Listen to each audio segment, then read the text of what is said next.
हम इस बारी अपनी कंट्री के लिए जीत कर ही वापस आने, और कोई सेकंड वे नहीं था। तो ये मिजाज होता है तभी तो विजय मिलता है।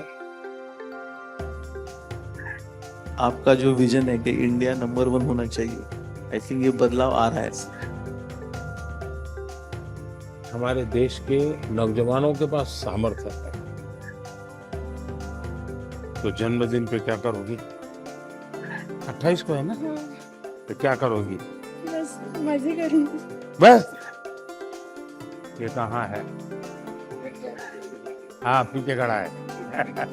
ना टाइम, आपका वैल्यूएबल टाइम निकाला हमसे मिलने के लिए। मेरा वैल्यू आप ही है।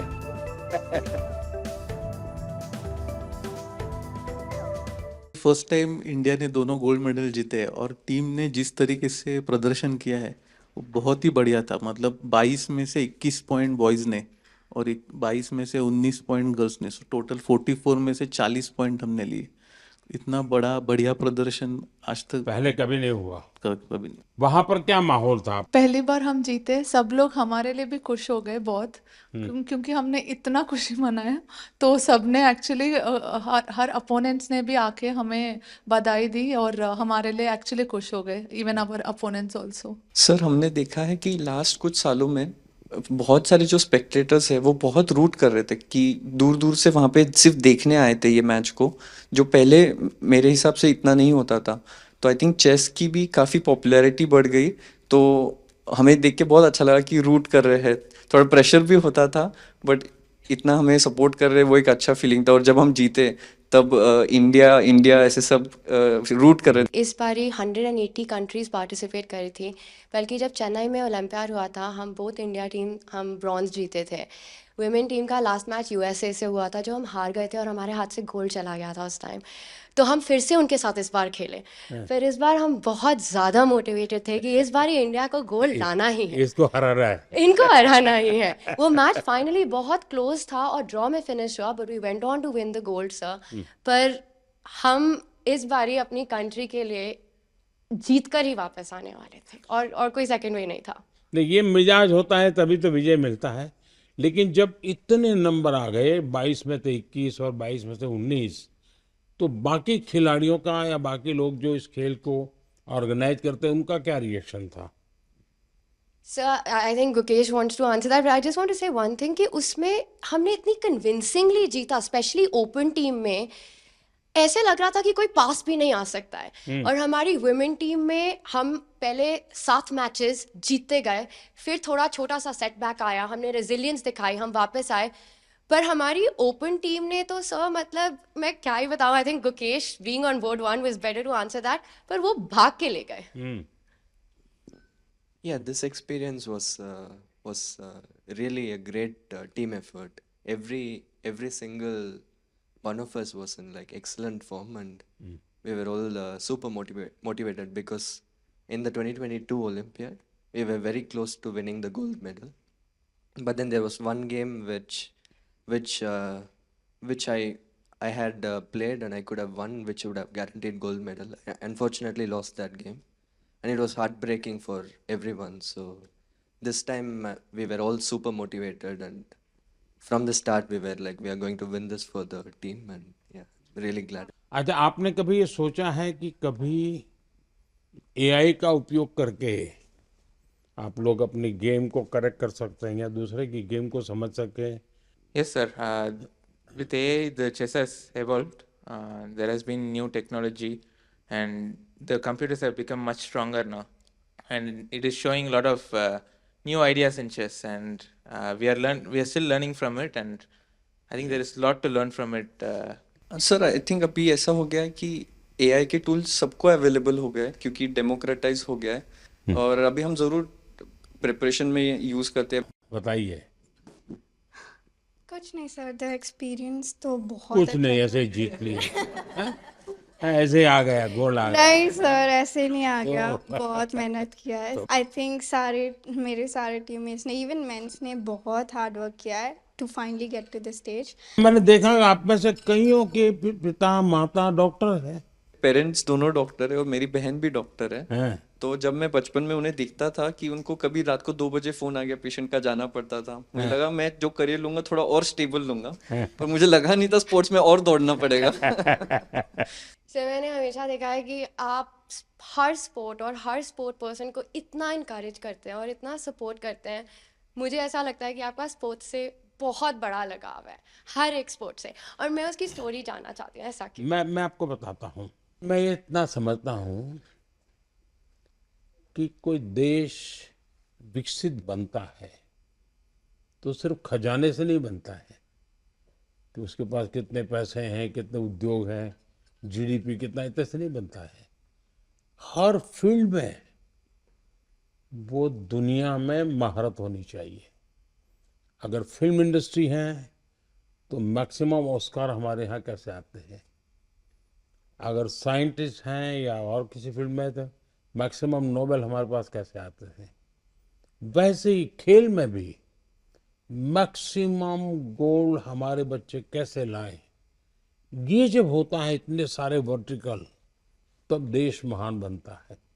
मैं जब गुजरात में था तब भी मैं एक खेल महाकुंभ चलाता था। लाखों बच्चे खेलते थे उसमें, तो मैं बड़ी आयु के लोगों को भी खेलने के लिए प्रेरित करता था। तो उसमें से अच्छे बच्चे आगे आने लग गए। मेरा ये विश्वास है कि हमारे देश के नौजवानों के पास सामर्थ्य है। दूसरा मेरा मत है कि देश में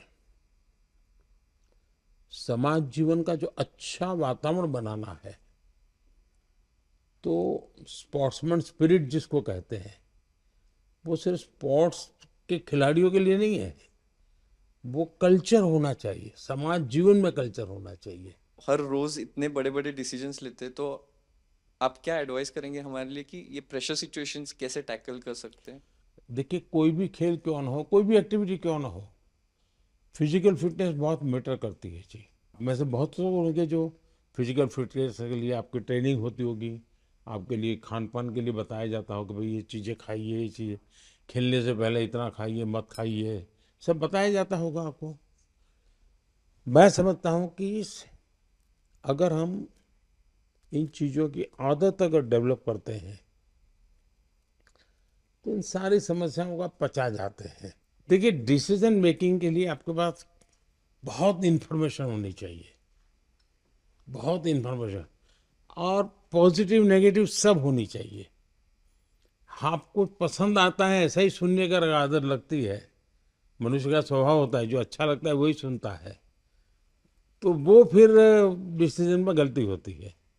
लेकिन आप हर प्रकार की चीज़ को सुनते हैं, हर प्रकार की चीज़ों को जानने का प्रयास करते हैं और खुद एनालाइज करते हैं, और कहीं समझ नहीं आए तो बिना संकोच किसी जानकार को पूछते हैं, तो फिर आपको कठिनाई कम आती है।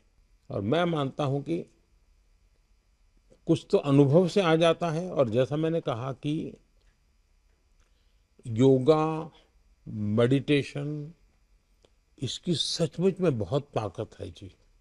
सर, हम अभी 2 हफ्ते खेले तो अभी पूरा थक गए, पर आप सालों साल दिन भर इतना काम करते, इतने मतलब पूरा ब्रेक भी नहीं लेते, તમે કેવી રીતે what's the secret sir for your energy? आप इतना जानते हो and then also you are open to learning and open to the world. और आप हमेशा हर स्पोर्ट पर्सन को आई थिंक इतने जोश से भर देते हो टू परफॉर्म। और मैं आपसे पूछना चाहती हूँ कि अगर आप हम सबको एक एडवाइस देना चाहो, आप जहाँ चेस को देखना, शतरंज को देखना चाहते हो। देखिए, ऐसा है, जीवन में कभी संतोष मत मांगिए। सेटिस्फेक्शन नहीं होना चाहिए किसी चीज का, वरना फिर नींद आना शुरू हो जाता है। तभी आप आलस 3 आ घंटा जाता है। सोते हैं सर। हाँ, आप सिर्फ 3 घंटा सोते हैं। हमारे भीतर एक भूख रहनी चाहिए, बहुत कुछ नया करने की, कुछ ज्यादा करने की। हम लोग सभी टूर्नामेंट तभी जीते थे, और हम लोग बस में से आ रहे थे और आपका स्पीच हम लोग लाइव देख रहे थे, और आपने वहाँ पे अनाउंस कर दिया वर्ल्ड में कि भारत ने ये ऐतिहासिक 2 गोल्ड मेडल जीते, और हम सब लोग उस टाइम साथ में बस थे। हमें इतनी खुशी हुई सबको कि आपने ये आपके स्पीच में अनाउंस कर दिया पूरे दुनिया के सामने। मैं 98 में मैंने फर्स्ट ओलंपियाड खेला, और उस टाइम पे गैरी कास्परोव, कार्पोव, ये सब लोग खेलते थे और हम लोग उनका साइन लेने के लिए दौड़ते थे, ऑटोग्राफ। इंडिया का तब रैंकिंग बहुत नीचे था और इस टाइम पे जब मैं कोच बन के गया था और मैं देखता था कि गुकेश आ रहा है, प्रज्ञानंद आ रहा है, अर्जुन आ रहा है, दिव्या आ रही है, हरिका आ रही है और लोग उनका साइन लेने के लिए अब दौड़ रहे हैं। तो ये जो बदलाव और ये जो कॉन्फिडेंस नए फील्ड में आया है नए बच्चों में, आई थिंक वो आपका जो विजन है कि इंडिया नंबर 1 होना चाहिए, आई थिंक ये बदलाव आ रहा है। So thank you so much. आपने इतने शॉर्ट नोटिस में, आप यूएस में थे और आपने इतना टाइम, आपका वैल्यूएबल टाइम निकाला हमसे मिलने के लिए। हम बहुत अभी मोटिवेट हो गए। मेरा वैल्यू आप ही है। आई थिंक हमें ही नहीं, ये इतना इम्पोर्टेंट है, बाकी चेस जो खेलते हैं अभी उनके लिए भी बहुत ज़्यादा इंस्पिरेशन हो गए कि वो अच्छा खेले और आपको आके मिले, तो उनके लिए भी बहुत ज़्यादा इंस्पिरेशन नहीं, ये हो गए। बात सही है जी। कभी कभी ये देखने से भी पता चलता है इनको कि हाँ यार, अपने लोग कर सकते हैं, हम भी कर सकते हैं। मैंने एक बार गुजरात में बहुत बड़ा चेस का इवेंट किया था जब मैं मुख्यमंत्री था, तो 20,000 लोग उसमें एक साथ हाँ, चेस एक खेले साथ थे खेले थे। और सर उसमें उस टाइम पे इसमें से बहुत सारे लोग चेस नहीं खेलते थे। नहीं, तब तो इनमें से कईयों का जन्म भी नहीं हुआ होगा जी। तब भी लोगों को आश्चर्य होता है क्या मोदी जी ये कर रहे। अच्छा, 20,000 को जब बिठाने की जगह भी चाहिए, तो बहुत बड़ा पंडाल बनाया था मैंने।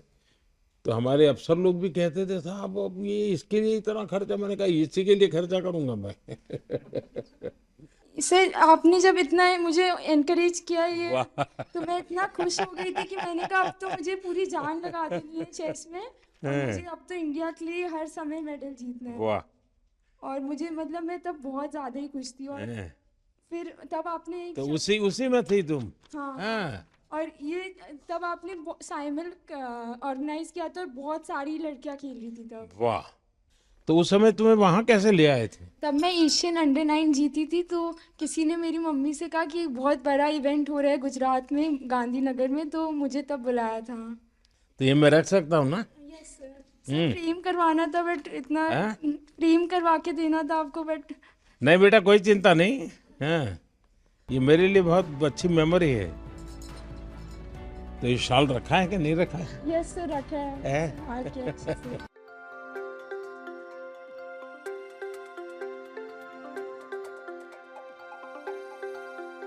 चलिए, मुझे बहुत अच्छा लगा। आप लोगों को मेरी बहुत बहुत शुभकामनाएं हैं। आप खूब प्रगति करिए। चलिए, मुझे बहुत अच्छा लगा। आप लोगों को मेरी बहुत बहुत शुभकामनाएं हैं। आप खूब प्रगति करिए।